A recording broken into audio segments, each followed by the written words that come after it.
Good morning, on-purposers.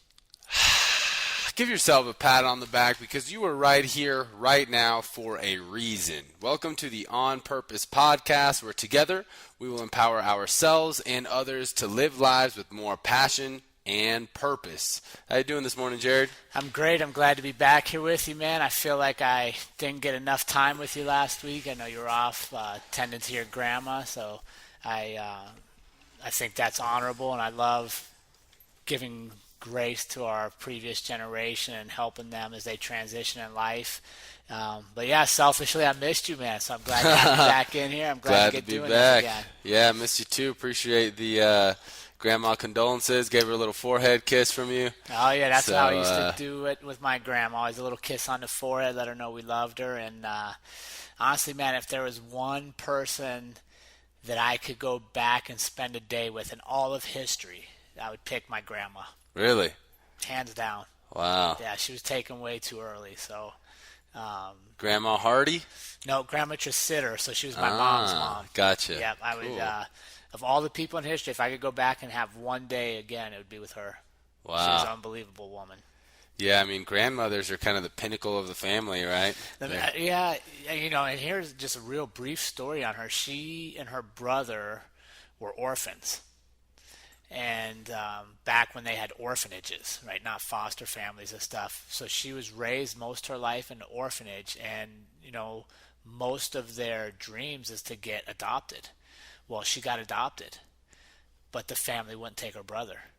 Oh, and wow. She, as soon as she got to the house, she ran away and went back to the orphanage to live the rest of her childhood as an orphan to be with her brother. Wow, that's amazing. Yeah. Talk about a good sister right there. That's incredible. Yeah, so it's crazy, man. We sometimes we don't realize the stories that our elders have, and I think that's a disservice not to learn from them and to share. So anytime you get with your grandmothers, your grandfathers, your parents, make sure you spend it and really learn from them. Amen. Amen. Well, I'm excited to get into today's episode, Jared. You had written a blog that was the inspiration for our talk today, and our episode is titled, You Good? Are you good? Right? Most of us tend to answer, yeah, doing good. How are you doing? I'm good. I'm well. I'm great. Whatever. So this is an interesting topic. Why don't you start us off, Jared? Kind of maybe give a little background on the blog and some of the feedback you received. Yeah, no, the blog was amazing. A lot of feedback, a lot of people really reflecting, and myself included. And I'll tell you, man, I spent a lot of years of my life not being good and pretending I was. And I can remember when it started is, being a little kid in a military family, we moved a lot. So you kind of put up barriers to not really get to know people because you don't want to be hurt every time you leave your friends. And, excuse me, I think that really transitioned into my adult life. And then as a policeman, like, nobody calls the cops to have them show up at the house to get emotional and start crying with you and really break down. As a policeman, you're supposed to be kind of neutral to the worst of society, neutral to the trauma, the car crashes, the murders. Like, you have a job to do. And unfortunately for me, and I think many of my colleagues, you lose balance in that. And suddenly that same persona of nothing bothers you, you're always good, starts to impact your family, and it starts to impact those that are really around you. And I think, retiring and spending more time with you and with this podcast and really reflecting on where I'm at in my life has opened up my eyes to, man, like, there was a big chunk of my life I didn't get the most out of life. I didn't really get to know people. I didn't enjoy things because I had lost the balance of protecting myself as a professional and then being vulnerable and real with the people that were closest to me. Yeah.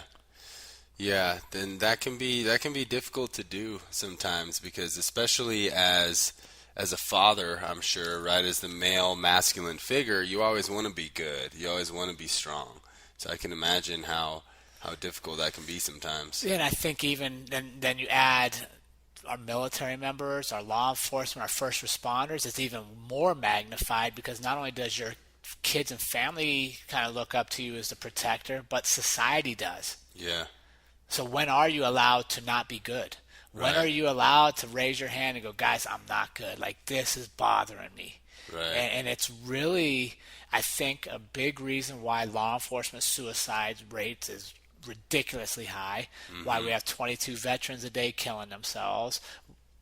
We just got to get past this front of I'm good. Right. That's what I really want to talk about today and share is how do we start to let people know when we're not good and really be honest with stuff? Because here's what I found in my life. When I pretend I'm good, I'm really, really bad. Really bad. Most people would never know this about me. My thoughts aren't good. My just my being isn't what I want to be, right? And it's mostly in my head. Like, you don't necessarily see it outwardly, but when you say you're good, I think there's a balance there, right? Like, part of me is like, I'm saying I'm good, and I don't want you to ask anything else. I want to move on. Right. But then there's a whole other side of me that's like begging, like, ask one more question. Because if I keep the not good to myself, I get worse. But as soon as we start to talk about why we're not good, we start to get better. Oh, yeah. You know what I mean? And I think that's where we got to get, and that's where I want this community to go, and I want our listeners to really evaluate, when are we saying we're good and we really know inside we're not? And how do we start to bridge that gap and really take care of one another? Well, let's start with you, Jared. You admitted that for so many years of your life, you have just simply said, yeah, I'm good. How are you? I'm good, right? Yeah. To where we can assume that that's most people, that's a high percentage of people. So now today, as a leader, as a coach, how do you respond primarily when people ask, how are you doing, or are you good? Are you still in that majority of just saying I'm good, or are you becoming more vulnerable? Tell us a little bit. No, I think I've improved a lot. I think in my marriage, in my parenting, I've really started to open up and say, hey, like, I struggled here. I wasn't good there. And I think some of that comes with life experience and reflection and quite honestly, the kind of change in our society now where being vulnerable is actually strong. Faking strength is actually weakness. And I think we're kind of at the forefront with this podcast and our community of really pushing that forward. So I'll tell you, for a quick story, when I was a young cop, man, just barely out of training, I had a little girl die in my arms. She was 3. It was awful. And back, this is the mid-'90s. Back then, cops were not allowed to cry. You were not allowed to say stuff bothered you. I mean, I literally still, like, I'll get emotional telling you this because it still bothers me, but she died in my arms. I went home, showered, put on a new uniform, and went back to work for 8 hours. Jeez. Right? And I literally was like, gosh, man, why does this bother me? I thought, like guys on the shift knew she died. Like, we knew what I was on. And one of my buddies that we still are in touch with, he was on the call. They knew what we went through, but nobody asked if we were okay. What? Nobody asked, like, hey, do you need some help? And they knew this little girl died in your arms. We knew it. And then, so I literally, guys, spent 10 years as a policeman. Every time I heard the little medical alert on the radio go off, I'm not kidding you, I could feel my heart start beating. I could start sweating because I would immediately go back to that spot. It's traumatizing. And I didn't tell anybody about it for years. I thought, well, shit, there's got to be something wrong with me. Yeah. Like, people die all the time. Like, that's what cops sign up to do. That's what firemen do. That's what ambulance drivers do. Like, we go to the worst of society. Why does this bother me? And what's wrong with me? And, that was, it wasn't until I was probably 10 or 11, 12 years into my career, the first time I ever talked about that to a group of young recruits. Wow. And And the message I was sharing with them is, guys, if you're not okay, we got to talk about it. Like, I went through this. I went through dark times. I wasn't the best father. I wasn't the best husband. I wasn't the best policeman. I wasn't the best employee. And it wasn't because I didn't want to be. A lot of times I was scared because I was like, man, if this hurt me that bad, like, if I go to something worse, what's going to bother me? Yeah. And I think a lot of our listeners and a lot of people in society may not have such a drastic situation, but I think we all have that thing that bothers us and we haven't talked about it. Why do you think that is, Jared? So is it just habit, right, to where that's just a common thing? How are you? Good. How are you? Or do you think it's expectation, right? Like in the police force, it's expectation for you to always be good. It's expectation for you to go fight crime and, hey, take a shower, change uniform, and continue on. What do you think is the reason why most of us just tend to just write off our emotions and just say we're good, autopilot good, instead of really expressing ourselves? Yeah, I think a lot of us are afraid to be viewed as weak, right? Like if you and I are engaged in business together and we're having a business lunch or a business meeting, I ask how you're doing and you break down and tell me you're not good, you're struggling. What does that affect our business partnership? Do I want to continue to do business with you, or do I go look for somebody who's faking like they're strong? In the police world, same thing. You know, there's a big stigma in law enforcement, military, and first responders that if you ask for help, if you admit you're not good, you're not going to be able to do your job. They're going to take you off the street. There's something wrong with you. And let's be honest, in society, if I break my arm and you put me in a cast, I have a visual cue to everybody that, hey, I got hurt. Something's wrong with me. But when we're suffering in our heads and we're suffering in our minds, you can't see it. So I think a lot of times we don't talk about it because nobody else can actually see the injury. Nobody else can see what we're processing. So we're afraid they're going to think we're faking it. They're afraid they're going to see us as weak because there's no visual cue to say, hey, man, I'm in a bad spot. Yeah.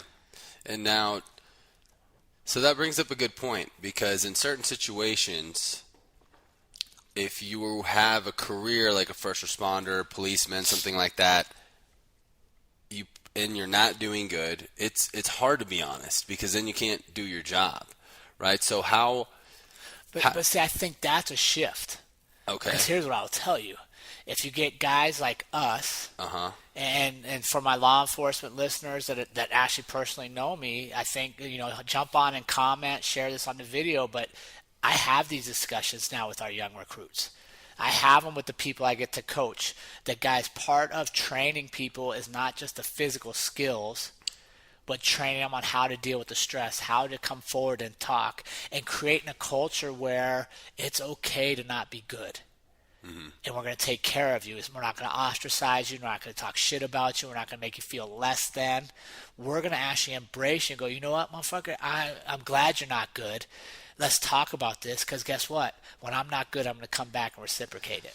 So when do you know when it's the right time to just say you're good, or when it's the right time to be honest?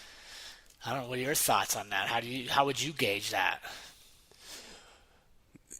Well, I'm not in a career to where it's cop, first responder. Frankly, I would feel that most of the time I would just say I'm good in a career field like that. I feel that most of the time I would feel more compelled to say I'm good. However, today I feel that I've done a much better job too, just in passing. I was just thinking about, I had a rough day last week, and I was getting coffee over here at the Bean Cycle, and the barista asked me, how's your day going today?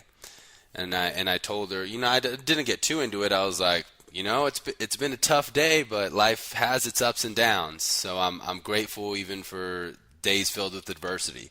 And it just felt good saying that, instead of just being like, oh, I'm good. Just a little bit of expression. And she gave me some words of, oh, well, I hope, your coffee will help you get better, whatever. Even just expressing it on the surface helped. So for me, I think that it depends, if maybe I was talking to you or someone close, mom, brother, whoever, and they asked me, how are you? I'd probably get a little bit deeper, but I think, at least for me, it depends on who's asking. It depends on who's asking, but I do try and be real I do try and be real. Luckily I have a very positive framework, and I'm able to reframe things to be really positive. So if I am in a negative state, it's temporary, but I will allow myself to sit with it, and I will allow myself to express a little bit like, not gonna lie, I'm struggling a little bit today, but life has its ups and downs. It's kind of my go-to way of expressing it on the surface. Yeah, and I know you haven't done first responder work, but you're training to compete in mixed martial arts. Mm-hmm. A very macho, very alpha endeavor. Mm-hmm. If you're not doing well, are you going to tell the sparring partners? Would you come to your... Yeah. If I wasn't your coach and we didn't have this relationship, and your coaches were literally, you saw them at the gym, and they were like, gear up, we're getting after it, and you sparred, and you had bloody noses and bruises and testosterone, and you weren't doing good, would you tell them in that setting? It would have to be, I'd have to be doing pretty badly, you know? But that's your first responder setting. Right. Right, because your bond with that group is going to be very, very tight because you need each other to make each other better. Right. And if you and I are sparring, I need you to show up at your best every day to make me better. Right. So if you come in and have a down day, mentally down, physically down, one, you're going to physically pay for it because you're going to lose those rounds. Mm-hmm. And then two, who are you going to talk to? Yeah. You see what I'm saying? So my story, my analogy is very first responder because it's what I spent 21 years of my life doing. But I think we all have that circle that we're in that we may not be honest with. Mm-hmm. Right? Because you're absolutely right. You got to time it. And now here's the ironic thing. For me, one of the greatest points of self-discovery and a point where I really got in my life where like, wait a second, my feelings are good.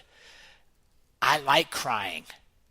I like being nervous and going, oh, right, things aren't right, is actually when I fought. When I took my first fight, I was 42 years old. I was doing it to show my family that dreams are possible. You're never too old to do what you want. And it had been something I wanted to do, and I was like, okay, this is the time. And I had a great team behind me, and we got ready for it. But one of my traditions on every fight day, I would go sit in my backyard and cry. I would literally cry. And people think of me as a generally tough guy. Like I've done some wild things in my life. I would cry. What would you cry about? Whatever. Like everything. And I started to realize I wasn't crying out of weakness. I wasn't crying because I was sad. I was literally crying. What I equated it to is like an awakening, because I was about to go out and do something not everybody would do. I was about to go out and really test myself and prove something to myself. And the tears and the emotion and the processing of getting ready, of the ups and the downs and the doubts and the beliefs and the I'm the greatest, oh, I'm awful, like all of that turmoil finally had a moment where I was going to conquer it. And the tears were just me allowing my whole being, not just my good stuff, not my bad stuff, but all of me to really come to the surface and be expressed. Wow.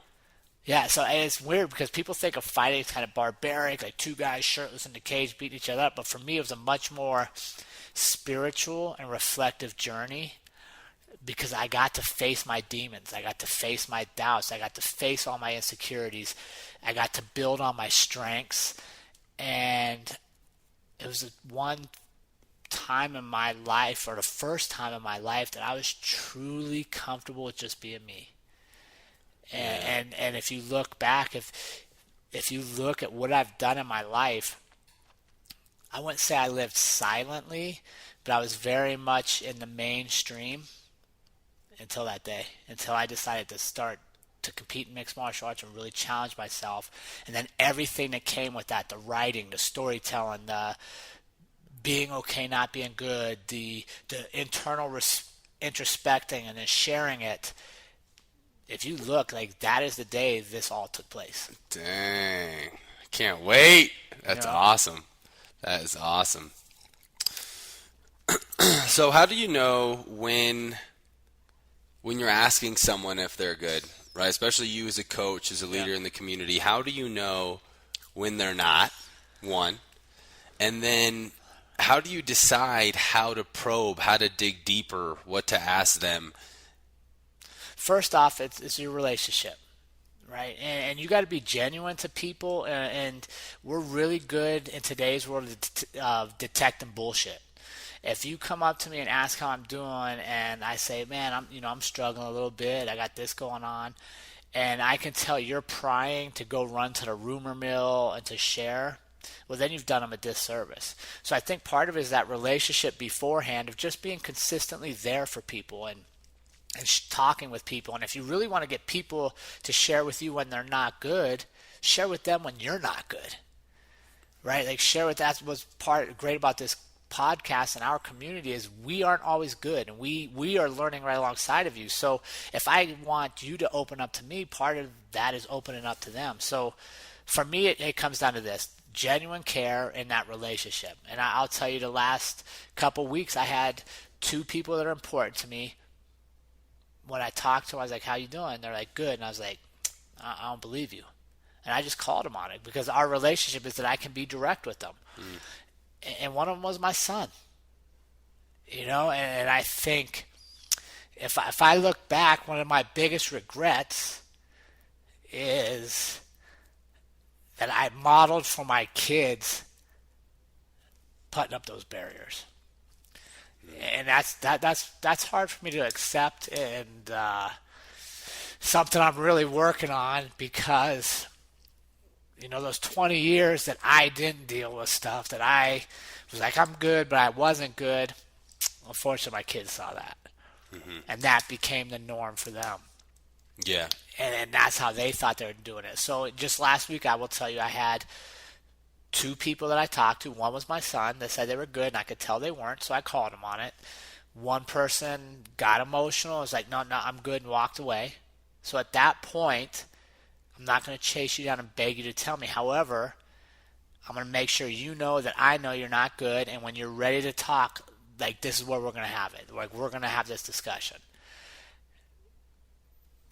My son, I probed a little more. We sat down. I was like, I kind of explained to him this story. Hey, son, I went through a lot of years where I told people I was good, and I was really hurting. Yeah. I was struggling, and I missed out on a lot of my life pretending I was good. So if you're not good, I'd like to talk about it. And then we literally sat down and had a good half hour, 45-minute conversation, and really got, I'd say, connected on that level, because I had unintentionally modeled for my kids to pretend you're good when you're not. Yeah. So I think that's a long way to get to your answer, but I think the big thing is that you got to have that relationship beforehand, and you can't be afraid to follow up with them. If the body language says they're not good, you can see it in their face they're not good, ask. Yeah. Sure, man, it doesn't seem like you're good. Is there something I can help you with? And I think sometimes we make this out to be bigger than it is. It's literally a follow-up question. It's literally just caring about each other enough to not live on the surface all the time. Yeah, and it's not just parents, right? It's the way that our society teaches and builds up. I mean, think about your elementary school teachers. Hey, no crying, quiet, hands up, peace, heads up, 7 up, whatever it is, to where we're taught to suppress our emotions. I mean, we have millions of children on ADD, ADHD medicine. You're too hyper, you're too crazy, don't, quiet down. Yep. To where we're constantly coached and led to be good. Not only that, we're expected to be it. And then if you add on top of it, if you're a boy, and I'm guilty of this, when you're a little boy and you get hurt, was one of the first things Dad will tell you. Quit crying, you're all right. Mm-hmm. Right? Like I literally think back to what a disservice I did as a parent, not actually exploring the feelings. Yeah. And that's the thing. Like, we had a whole podcast on parenting, so go back and listen to that. You don't know what you don't know until it's too late. But as society, We fall into these lines with these expectations, and I don't know when it started, but I hopefully we're going to lead that discussion on changing it. But being a man does not mean you have to be good all the time, and it doesn't mean that you got to pretend you are. And I think if we can start to break through some of those barriers and start to set up healthy ways to express when we're not good, that our society will greatly benefit. Yeah. Yeah, what do you think? What do you think is a tip that we can give to our listeners when they're asking folks, "Are you good?" Maybe, perhaps having that automatic follow-up. I think just care, man. Just genuinely care, and you don't have to be a policeman or detective to be able to understand. If you know people in your life, I know what you normally act like on a good day. Mm-hmm. I know what we act like normal day to day. So if you see somebody that's not at their normal day to day, that's an indicator. Dude, check in with them, right? And slow your life down enough to care about somebody else's life a little bit. Mm-hmm. I think that's where we can make the biggest impact, because we're all in such a rush to get to the next thing and the next thing. And the reality is, team, life is never about the next thing. It's about getting the journey between them. Right, there's those quotes out there all over the place that life's not a destination, it's a journey. But I think we engage each other and focus so much on relationships that are based on getting from here to there as fast as possible that we don't truly slow down and care or take the time to care about how are you really doing. And those relationships are all you're going to have left at the end of this life is how you made people feel. You can't take any of your money with you. You can't take your cars. Can't take your clothes. People don't remember what you said. They remember how you made them feel. For sure. Absolutely. So that's what I would stress, man. Just slow down and care about people a little bit. We're in such a fast-paced world where so much information is at our fingertips and we're inundated all the time that I think that bleeds over into how we interact, and that allows us to say I'm good and just walk away without actually really checking in with each other. And I'm fortunate and that I have a good community around me that we've helped create to where I have more time with people, and I can get to look at, if you're not good, let's sit down and talk about it and create some time where we can really help each other be better. Yeah. Yeah, it's good stuff. So you got to ask yourself, are you good? Ask the people around you, are you good? And it's okay to probe. It's okay to ask follow-up questions. Are you sure? Really checking in and caring about people, like Jared's saying. So, Jared, do we have some purposeful practice to hit on this week? Yeah, I would love for you guys to reflect on this. This episode's a little shorter, but I think it's pretty impactful. I hope you guys find it to be impactful. But I'd really like you to take inventory and look in the last 2 weeks. How many times have you told someone you were good when you really weren't? Right, and write those down. And to me, like I told you guys before, when I'm not good and I pretend I'm good, I get worse. When I'm not good and I admit it, I start to get better. I start the healing process. And I think that's going to be true for most of us. Then the second one is, how many times in the last 2 weeks have you allowed somebody else to tell you they are good when you knew in fact they weren't, and you didn't follow up with them? And then the third one is, how would allowing yourself to admit when you're not good affect your life? Right? 3 things. But I think of all the podcasts we've done, to me, this is one of the more personal ones, and definitely the one where I can tell you for a fact that when I started to allow myself to not be good all the time, my life got infinitely better. The relationships around me got better, and I got happier. Yeah. And then make sure, team, as always, you send in your homework to onpurpose.official at gmail.com. So, Ali, you got anything to wrap them up with this week? Really just to execute on the purposeful practice. The few on-purposers that are consistently sending it in, we've been able to see a lot of progress, because it is an action item, just like talking about what you're not good with. it helps build you up in the process. So really get that in. It's going to hold you accountable. We love providing feedback, and we're doing this with you. We're doing this with you at the same time. So that's the number one differentiator from the On Purpose podcast to every other podcast, is that we have purposeful practice assignments for each episode on ways to help us all live a more purposeful life. And I want to remind you guys, we will be having our first On Purpose workshop October 19th. It's a Saturday here in Fort Collins, Colorado. We will be running registration on Eventbrite, so stay tuned for that. It'll be coming out soon. And we appreciate you guys. We got our first little bit of hate mail last week, which I love because it means we're on the right path. So as we collect more hate mail, we want to start doing a little segment where we get to share that with you, and you guys can see what people really think of us, or at least some of the people think of us, because it's kind of funny. Yeah, if you don't have haters, you ain't pushing hard enough. Yeah, and we don't want to sit in that comfort zone, just like we don't want you sitting in your comfort zone. So I appreciate you guys tuning in this week. Remember, team, life is too short to live any other way than on purpose. So get that homework in, and we'll see you all next week.